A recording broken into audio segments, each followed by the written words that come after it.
Where does Jesus rank in your life? In Colossians chapter 1 and verse number 18, we read this.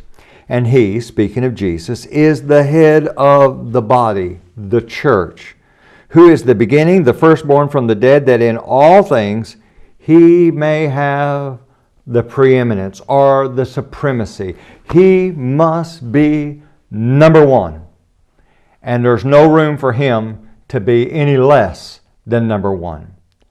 The problem is, we like to sing the songs about, oh, how I love Jesus and make me a servant, but it's very challenging sometimes to really deal with Jesus as the ultimate head of our lives. In other words, He's the one who's in control and He's running the show.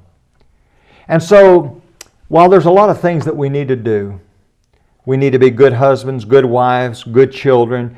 We need to be baptized for the forgiveness of sins.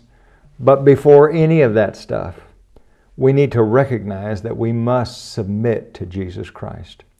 I want you to imagine with me for just a moment. This is an illustration I heard a while back. It's very, very powerful. I want you to imagine with me for a moment. Years ago, my son would be kidnapped, and somehow I would follow the kidnappers, and I'd follow them across town, and I'd find them, and I'd go up to the kidnapper and say, hey, what are you going to do with my son? I want my son. And the kidnapper would say, hey, Haywood, I know you. I know you're a very religious guy, Haywood, and I want you to know something.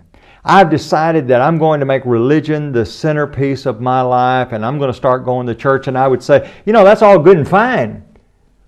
But first and foremost, what are you going to do with my son? Well, I want you to know that I'm going to kind of reform my life. I've been doing a lot of things bad. I've been a drunkard, and I cuss, and I chase women. I've robbed banks, and I'm not going to do any of that stuff anymore. That's all great.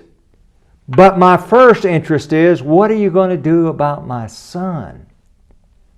You see, the reality is that it doesn't matter what you do. If you don't deal with Jesus, everything else is irrelevant.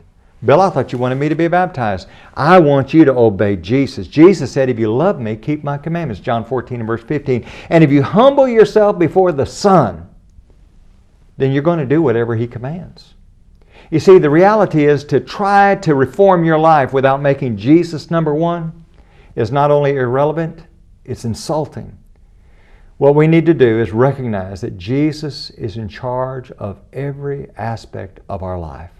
Join us for another Daily 180.